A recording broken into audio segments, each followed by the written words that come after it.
haven't checked the weather yet, but I know it is the perfect day to chat about adult Jewish literature. I'm Cheryl Stahl. Thanks for joining me here at Nice Jewish Books.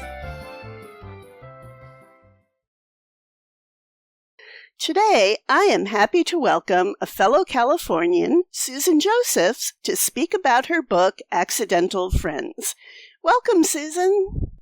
Hi, Cheryl. Thank you so much for having me today. It is my pleasure. So please tell me about your book. Sure.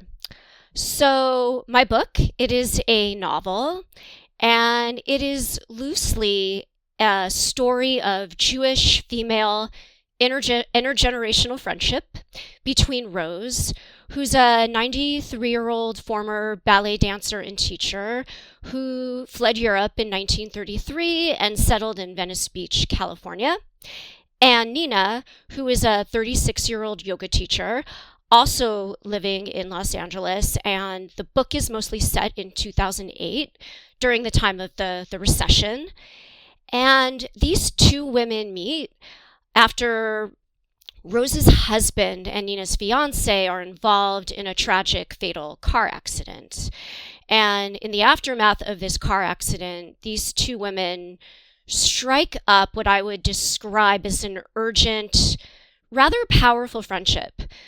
And I would say the power of this friendship comes from a couple of places. One, both women are in a shared state of grief, and they have that in common.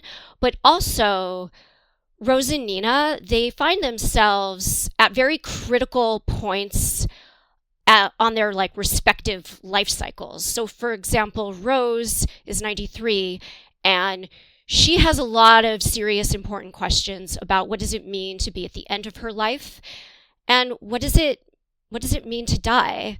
And Nina is struggling with the question of how does one continue living in the face of tragedy and trauma. And, well, not to spoil some of the plot in my novel, but Nina, in addition to dealing with the car accident, also has another trauma that she deals with in this book that takes up, I would say, significant airtime in this book.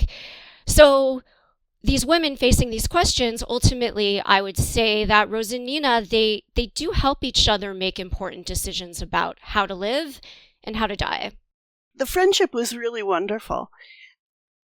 So I want to go back to one response to a tragedy is that many people feel guilty when a tragedy happens. And in a way, I think it gives you a sense of control that if I feel guilty about it, that means that something I could have done would have changed it, when most of the time, you just don't have control over it. And that's kind of part of the tension in the book is if they had done things differently, would it still have happened?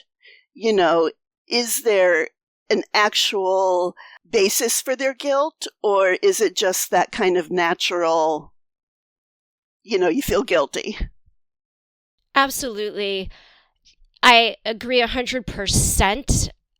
Both Nina and Rose have a lot of guilt, and a lot of their suffering over this tragedy is, wow, could I have done something different? What if I had done X? What if I hadn't made that decision? And I guess as the book progresses, right, you see, things happen how they happen. But at the same time, right, Rose and Nina were both really examining decisions that they made and whether or not those decisions did impact the tragedy directly. These were still things that they did that they question about, right? What does it mean to be a good person, a morally upright person? What does it mean to make a wise decision for oneself? So, right, it's all connected, this idea of guilt and what I could have done, but they can also be seen as sort of separate things that they're contending with as well. Yeah, so Rose is the one who approached Nina to try and connect with her. Right. And Nina is very open to this connection. Yes. Even though it takes a while for her to realize exactly what the connection is. But Rose, on the other hand, is a little suspicious of the friendship. So she's worried that she's become a charity project for Nina. And she talks about, the times at the Jewish Senior Center where groups of young people would come in and sing and dance and entertain and then, disappear. And she said, instead of that, let us help someone else for a change. Don't give us a healthy, adorable kitten to lower our blood pressure and raise our serotonin levels. Give us a 3-legged elderly cat or a teenager with suicidal thoughts or a woman who lost her fiancé in an accident that could have been prevented. Maybe then we'll require the healthy kind of amnesia where we forget who we were supposed to be at our age. Or at the age we are now, sorry. So I love that paragraph, so that's I had to read the whole thing. But so on one hand, Rose is really craving this relationship, but on the other hand, she's almost a little suspicious of it as well. Yeah. And Rose has, in her mind, good reason to be suspicious of what she calls well-meaning young people, right? From what you said, so in my book, right, Rose is still officially a member of this senior center. She kind of bans herself from the center in the aftermath of this tragedy, but Rose was a very active member of this Jewish senior center that has a real-life counterpart, actually, on the Venice Boardwalk. And, in Rose's experience, right, she sees these young people and they have good intentions, but Rose is just a fiercely independent spirit, and I guess I created her as someone with a special sensitivity, like, well, do you really like me? Do you really want to spend time with me? Or are you just looking to do a good deed? Or you look at me and you pity me because I'm old. I'm so much older than you. And so she's suspicious about Nina. She wonders, can someone her age and someone Nina's age actually have an authentic friendship? And for Rose, authentic means that both people perhaps, right, are on just a more equal footing. And I think for Rose, that means don't look at me as a charity project. Don't look at me like I need help, right? That issue of like, does Rose need help? It comes up later. Although ironically, right, Rose realizes, well, she actually does need help. And she does ask Nina for help, for sort of a really big ask, right, towards the end of the book. So I think, right, Rose also kind of has a little bit of an arc with this book where, like, as you pointed out, she's suspicious at first, but then she really sees how, right, like, because Nina really is a friend and respects Rose for who Rose is, she actually can ask Nina for help and really rely on her. To the point where, neither woman have children. Right. But as Rose is contemplating the end of her life, she gifts Nina with some precious items from her apartment. Some family treasures from the old country and a couple pictures. Yeah, I stole that from my grandmother. My maternal grandmother lived to 95, and I would visit her. She was from Poland, and I would visit her, and as she got older, she would just bring out heirlooms, right? Like I would visit her, and suddenly there were these photos from Slenin, Poland that I had never seen before. Here, take them, Susan, take them. She had this knitted Afghan, she gave it to me. And I saw she was just sort of like, I want you to have these things. I want you, not that she said this, but it was the feeling of life. I want, when you look at these things, you will remember my spirit. And that really stuck with me. And I put that into Rose. Rose a lot of Rose isn't completely my grandmother. Rose is definitely an amalgamation, as many writers, like to think their characters come from just a variety of sources. But Rose definitely has a little bit of what my grandmother from Sludin, Poland represented to me, and wanting to keep that kind of Jewish woman alive. Mm-hmm. So let's talk about their other relationships. Rose had been married. This is her second marriage. Yes. To Maury, right? Oh, well, yes. Her second marriage was to Maury. Her first marriage, right, was to Richard. Okay, yeah. So we'll get to him. So she had been very happily married to Maury. He was a brilliant art critic and writer, professor, who was struggling with dementia, right, at this time in their life. So she was going through that heartbreaking process that many people know of, seeing the person they love change so much.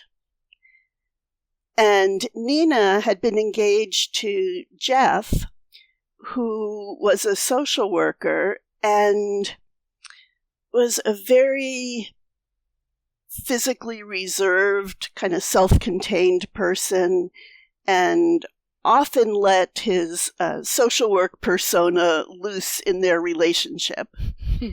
And she also had an ex, Laz, who keeps reappearing in her life, who was who was very sexy, sexually free, exuberant, physical person. So sort of the extreme opposite.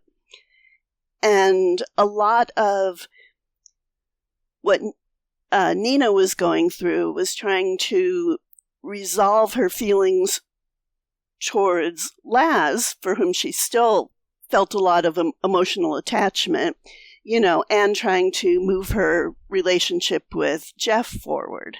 Yeah. So it seemed like she was attracted to kind of people on the extremes of those. Yes. Of those relationships.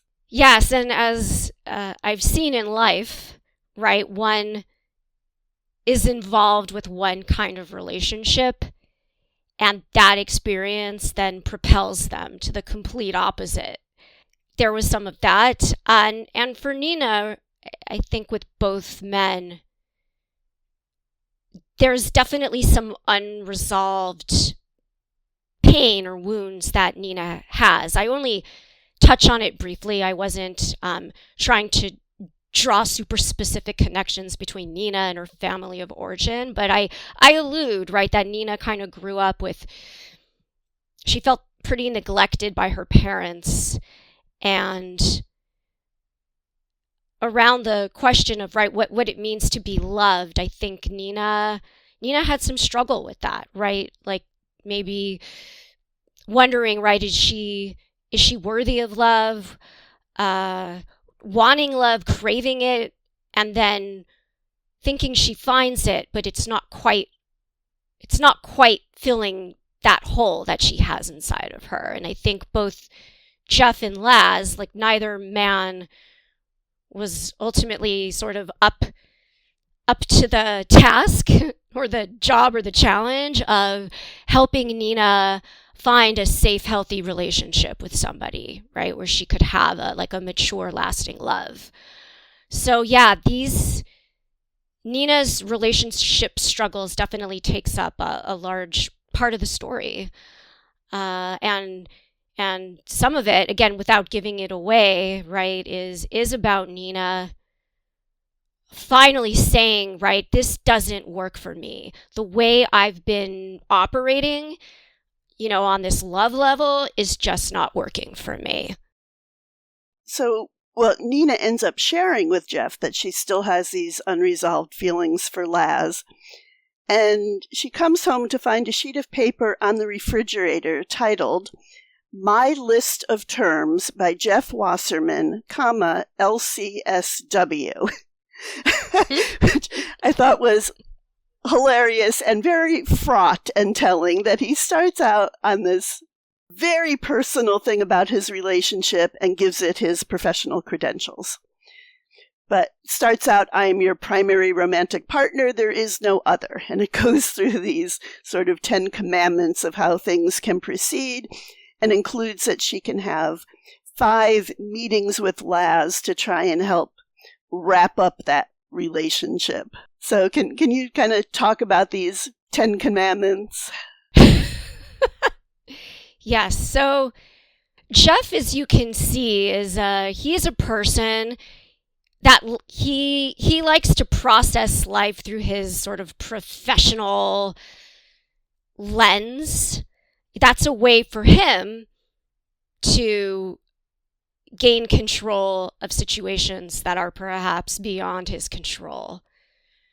Right? And that is part of the tension in Jeff and Nina's relationship, right? Nina wants to connect with Jeff in ways that if Jeff isn't up for that at that moment, he pulls away. Jeff likes things to be on his terms, and suddenly he's presented with Laz, Nina's ex, right? Is that really ever going to be within his control? But he's trying to control it. And I suppose it doesn't give really too much away to say, right? So Jeff has come up with this 10 Commandments thing because Jeff has found himself having what began as a professional interest in polyamory. Like Jeff mentions a client who came to him wanting to be polyamorous. And this is 2008, mind you. This is before polyamory became like a buzzword in pop culture, right? And Jeff is sort of asking himself, well, maybe it's healthier to be polyamorous rather than monogamous. But for Jeff, this is all operating on the level of theory and sort of what is his professional opinion about this. But he thinks, I think, in making this list, really, like this is a way for him to control the situation, and he gets to be a little bit of the professional social worker that then allows him to, give Nina this quote, right, like pass, or like this temporary permission to go work it out with Laz. And it doesn't, again, give too much of away in the book to say that Jeff's 10 Commandments, they're pretty difficult to obey in the end. For both Nina and for Jeff. Yes. He's not entirely comfortable with what he had put out there. No. So there are a couple different side stories. So one is Carla. Carla is the daughter of Rose's first husband. He left her to be with another woman. They had this daughter, Carla, and he ended up leaving that family when Carla was 10. So after Richard dies, Carla wants to meet with Rose to learn more about her father. And they do end up meeting, but it's not really successful from either point of view. Can you talk about that? Yes. Yes. So Carla looks up Rose, and they have coffee on the boardwalk near Rose's apartment. And Rose feels immediately suspicious of Carla. And as we discussed previously, Rose is often suspicious of younger people. In this case, she feels it's not so much that she's pitied by Carla. She feels that Carla wants something from her, and she's just a little suspicious of that. That this young woman just has ulterior motives somehow, and that makes Rose suspicious.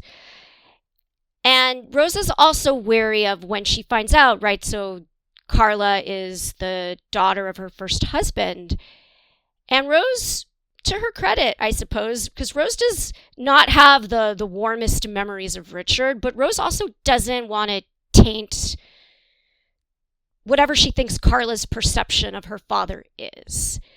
So when Carla asks for information about her father, Rose really doesn't tell her much, and that is very unsatisfying to Carla. Carla is hoping to get some dirt because Carla knows that her father was a serial philanderer, for lack of a better term, and Carla wants to write a memoir about her father, and yeah, Carla's really looking for some dirt, and she doesn't get it from Rose. But also Carla, as you see in the book, Carla struggles with some loneliness. Carla is looking for more people in her life who can matter to her, and she is looking for a connection with Rose that actually is beyond just give me some information. Carla says like she doesn't have a lot of older people in her life. Her mother and her father have both passed on, and she is looking to Rose for something else. But yeah, Rose remains pretty suspicious of that pretty much almost till the end of the book. But they have a meeting that is actually quite impactful to the story, right? As you know, because that meeting eventually leads to Nina meeting Carla and her husband, John. And that is also impactful. Yeah, I was going to go on to the next piece of the puzzle, which is cats. Cats. Gotta have a cute cat in the story. Yes, always. So there are some feral cats outside of Nina's apartment, and her first instinct is to try and, capture them and bring them to a shelter or something. And she meets John, who has these cages, or, traps to trap them. So, they meet, have a really nice conversation. She takes home these traps. But in the meantime, she's kind of falling in love with the cats. And she's taming them and feeding them and, encouraging them to come into her house, and can't quite bring herself to trap them, to deliver them to a shelter. So now I'm trying to remember if I'm remembering this correctly, but so she brings the traps back to John, and there's Carla. So she realizes that they are a couple, and that they have, this connection through Rose and through cats. And they are the couple that are in the polyamorous relationship, and invite her to, a party at their house and to kind of enter their world. So can you talk about how all these pieces start fitting together? Yeah, so Nina actually, how that all starts out is, this is like the beginning of what I call part 2 of the book. Nina is visiting Rose and mentions the cats. And Rose says, oh, I have this business card, because when Rose met John and Carla, John gave Rose a card because they actually saw like a cat. As you can see, I was working really hard not to make any of this too contrived cliche, really make it complicated, right? So Rose has a business card from John about cat rescue. So Rose gives Nina this card. Oh, I met these people. They may know something about your cat problem. So Nina calls this number about renting traps to trap feral cats. So she goes to John and Carla's house. That's how she meets them. They discover the Rose connection. Then Nina comes back home with the traps, but she cannot bring herself to trap these cats. There's something about trapping these cats. It feels very dehumanizing. I want to say decatifying, but I don't know if that's not a real word. Dehumanizing. And then the traps are due, and so she calls John. She says, I don't know, I can't trap these cats. And John suggests, hey, what if I have some carriers. If they're tame enough, why don't you just take the cats to the vet in house cat fashion? So John helps Nina take a couple of the tamer cats to the vet to be fixed. And that's how that connection deepens. Oh, but before that, though, right, when Nina is at their house and they're discovering they all know Rose, Carla does invite Nina to a party that's given by another friend. So these are people, they all go to Burning Man. As you know, Burning Man just plays a small role in this book, but the final chapter of this book is about Burning Man. So these people are all part of this Burning Man camp. For those who don't know Burning Man, can you give us a short description? So Burning Man is this arts festival that takes place every year in the Black Rock Desert. That is a couple of hours outside of Reno, Nevada. And it is this festival that encourages radical self-reliance, and people come. You have to bring all of your equipment in, including water. The only things for sale at Burning Man are coffee and ice. And people come and they create art and they make things, and they have, interactive camps, and they bring things to gift to others. And it's an opportunity to live outside what people that attend this festival call the default world. And it's an attempt to live outside of that and focus on what might really matter to you, or to experiment or to express ideas or projects that maybe you feel that you can't do in the default world, or somehow feel challenged by, and you try it out here. And what I find powerful about it is a lot of these art projects and these installations and things, they get burned at the end of the festival, right? The whole purpose of creating is simply to create and to experience it in the moment, and then it goes. And many of them are polyamorous. So Nina, right, it's a chapter where Nina goes to that party, learns a little bit more about John and Carla's arrangement. And Nina also finds herself, and, this is in the aftermath of, Chef is gone. Nina is no longer talking to Laz, and she finds herself drawn to John, but also knowing, this is too much. I'm not doing anything about this, but noting that there is some kind of spark between them, even though she's sort of overwhelmed by their polyamorous arrangement a little bit, like what this party is. But also that party also is showing her, wow, look how these people are with each other. Look how they treat love or view love. It's different than how she and Jeff and Laz were trying to practice polyamory. They really weren't actually practicing polyamory the way these people were, right? So there's this whole journey for Nina about what does it mean to love in a way that is truly healthy, truly meaningful, that is sparked by her meeting these two people, John and Carla. Want to back up a little bit? Sure. Nina is the yoga teacher, as you mentioned. Yes. And so whenever she's stressed out, she uses her yoga practices to try and ground and center herself and calm down. But when things become so overwhelming, she turns to Jewish prayer and eventually to a rabbi. So can you talk about that? Yeah, that's definitely an important component of this book. So Nina, in her moments of crisis, she finds herself suddenly reciting the Shema and thinking of prayers and songs that she picked up going to this Gone Israel day camp in her youth, this camp that's run by Chabad. So Nina, just to give a little background, her upbringing, Nina's parents were secular. They didn't raise her to be an observant Jew in any way, but Nina had a grandmother who was observant.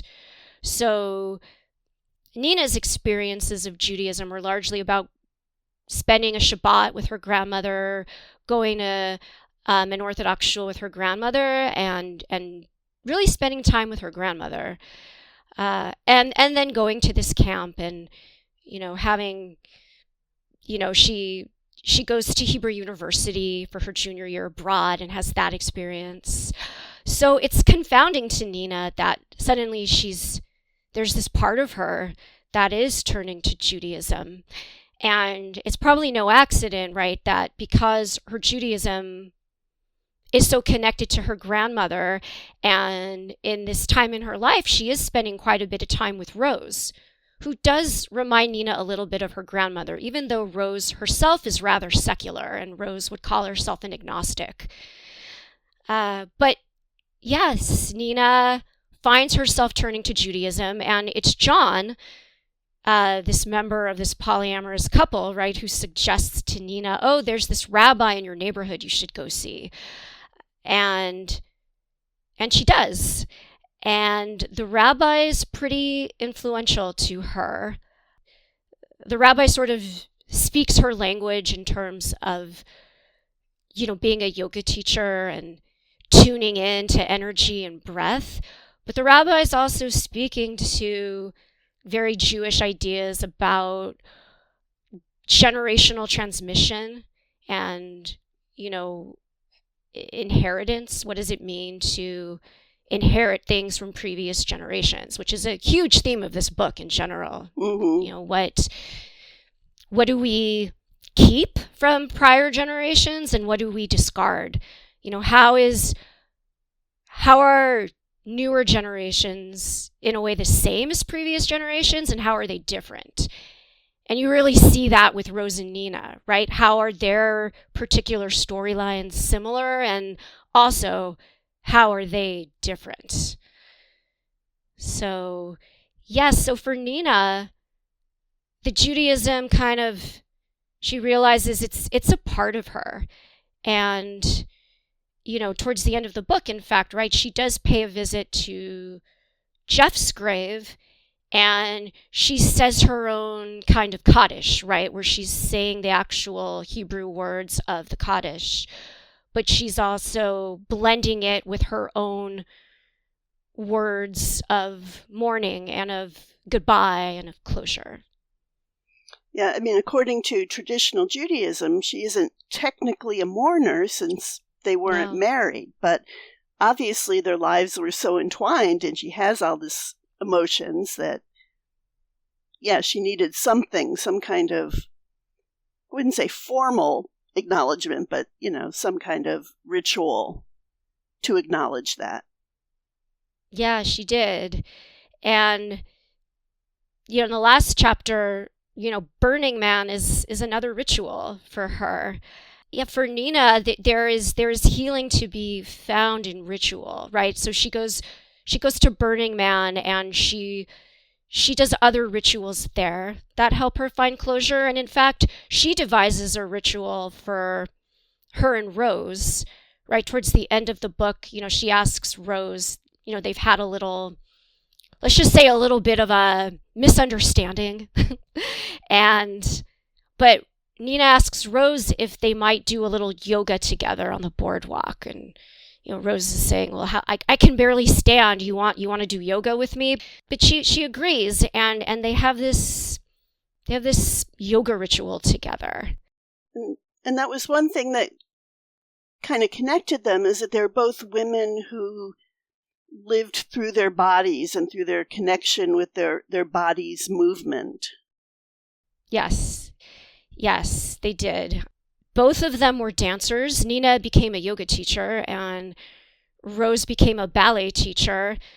That's one example, in a way, of how, right, things show up differently in some generations. Like, I don't think a lot of people in Rose's time would have done a yoga teacher training after dancing for various ballet companies. But Nina was a modern dancer and found her way to yoga. But yes, both these women are movers and process through their bodies. And though this is a novel, right, which is constructed with words, I hope for readers there is a sense sometimes in this book where there's just words just sometimes can't even describe what the body is feeling. And actually, to that point, there is, towards the end, right, Rose and Nina do have a moment where Nina is agreeing to help Rose out at one of the most important points in Rose's life. And Nina has this thought, like, sometimes it's better not to speak. And they're just sitting there at this table, and their hands are clasped. And it was enough. There was a lot communicated in that hand clasp. Mm-hmm. Yeah. So one thing I forgot to ask you about earlier was more about the senior center and the role in Rose's life and the Chagall mural, which is a real thing. I'm so glad you asked that, Cheryl. So part of the inspiration for this book came about when I moved to Venice in 2005, and I picked up a book called Number Our Days, which is a 1978 ethnography by the anthropologist Barbara Meyerhoff, which I believe later became an award-winning documentary film. This book is essentially a study of a group of older Jews who frequented the Israel Levin Senior Center that was on the Venice Boardwalk. And I was so moved by this book. As I mentioned earlier, how Rose reminds me a little bit of my grandmother. A lot of the people that Meyerhoff wrote about similarly reminded me of my grandparents and how they also went to a center. But this center that is in the book, I definitely took from Meyerhoff's work, just how vibrant this place was, how crowded it was for lunch, how all these activities were going on, and how charged and stimulating conversations could be, and how also a lot of drama unfolded, because with any group and any combination of personalities, there's going to be dramas. And, Rose has her own dramas with some people, namely a woman in the book named Adele Mandelbaum. So for Rose and for Maury, while he lived, the center was a very important part of their lives. It was a place to gather and be with other people who also came from Europe like they did.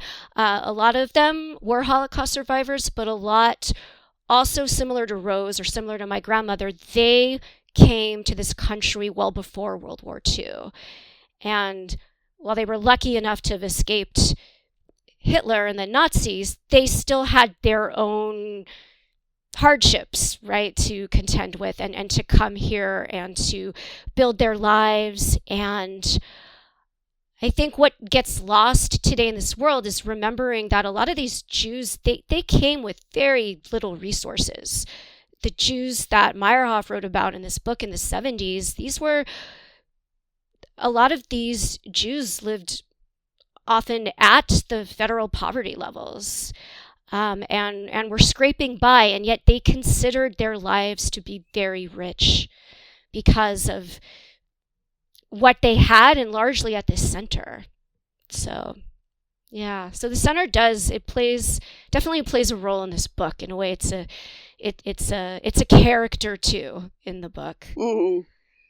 And the Chagall in Venice mural. So, to be factual, it's sad now when you walk by that building, the mural is gone. It's gone. It's gone. I know. I believe the Jewish Federation took over that building. The building is now, you can fact check me on this, I believe it's now called the Bar Center. And the mural is gone, but that mural, right. I'm so sad because I was Googling it and found these gorgeous pictures and articles about how it was renovated after the 94 earthquake. Yeah. So that mural was literally, I believe it was called something like Chagall in Venice. And it was this whole mashup, right, of Chagall's style with iconic Venice Beach imagery. So you had, rollerbladers with angels' wings. You had people floating into the air, Chagall style.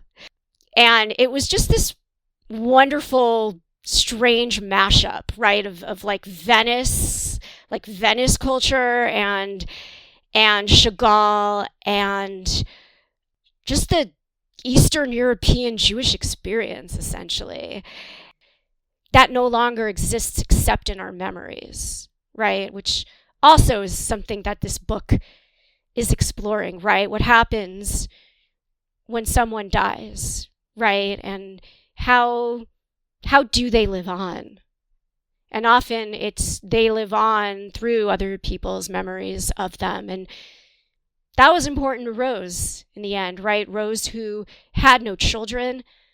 And I don't think Rose ever considered herself to be, too invested in her ego. But as she's nearing the end of her life, Rose does realize she wants to be remembered. She wants to leave the planet feeling somehow that her life mattered.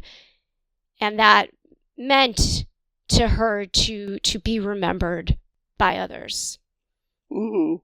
So is there anything you would like to talk about that I haven't thought to ask you about? Yeah, you've asked great questions. I would only add, I think this book, if you asked me what are the main themes, besides this idea of generational transmission, it's what does it mean to lead an authentic life?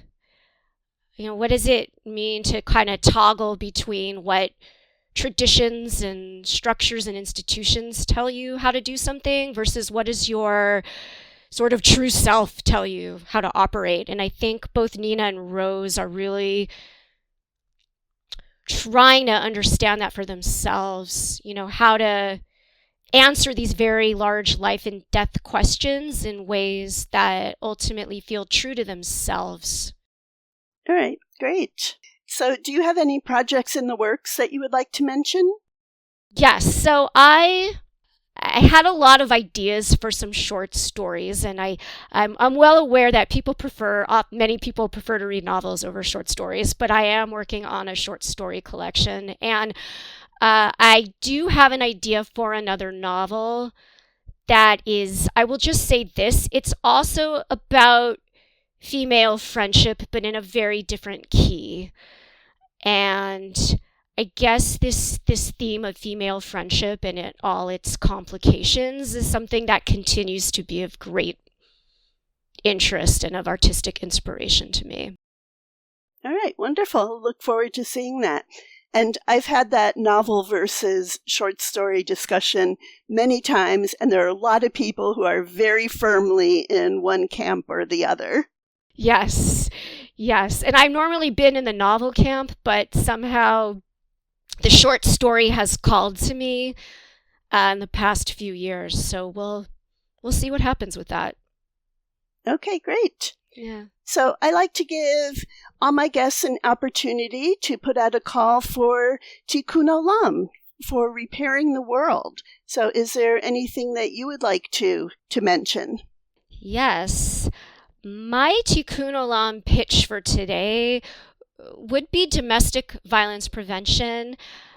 This is a cause that is very important to me. I volunteered and then had a part-time job at a domestic violence prevention organization in Los Angeles for 8 years.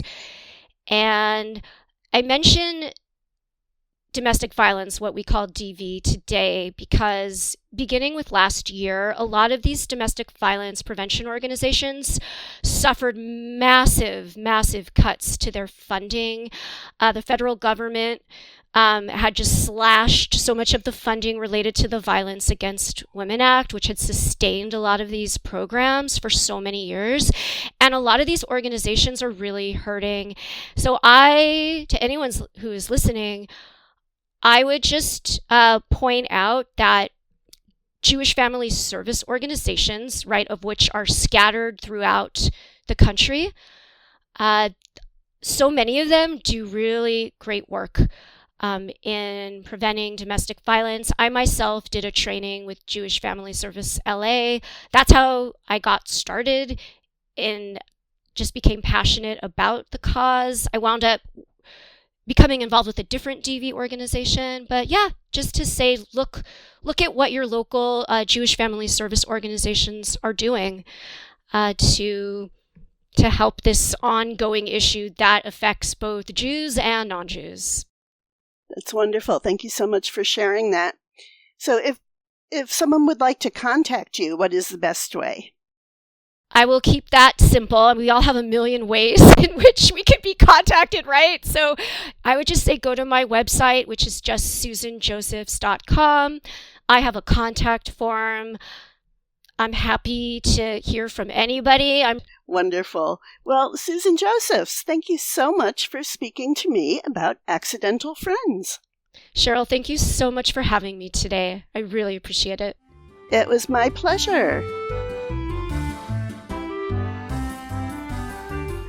If you are interested in any of the books we discussed today, you can find them at your favorite board and brick or online bookstore or at your local library. Thanks to Dianki for use of his Freilich, which definitely makes me happy.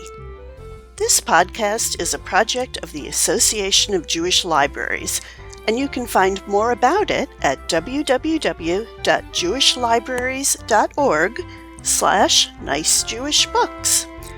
I would like to thank AJL and my podcast mentor, Heidi Rabinowitz.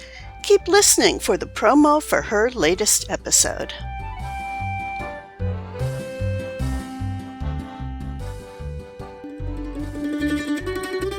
Hi, this is Diana Harmon Asher. I am the author of Sidetracked, Upstaged, and my new book, Trouble Finds Evie Lefkowitz. And I'll be joining you soon on the Book of Life podcast. I'd like to dedicate my episode to the memory of my 1st and 5th grade teachers, Eleanor Akers and Helen Johnston. I put them both in my acknowledgments for Sidetracked, which was my first book. And when I found out they were alive and well, which was a surprise, I sent them each a copy. They were thrilled, and we were all excited to reconnect. We exchanged letters. Neither one of them used email, and I visited with them. They remembered every detail, every student they ever had. Helen and Eleanor were lifelong partners. They lived together for 60, 70 years. They were both in their 90s when I reconnected. So they passed away within a day of each other, almost exactly a year ago today. I see them as perfect examples of how much we owe our teachers and what a difference they can make in our lives. And I'd like to dedicate this to them.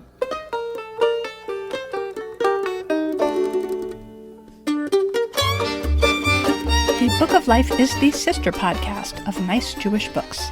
I'm your host, Heidi Rabinowitz, and I podcast about Jewish kidlit. Join me to hear my March 2026 conversation with Diana Harmon Asher, author of Trouble Finds Evie Lefkowitz, at bookoflifepodcast.substack.com.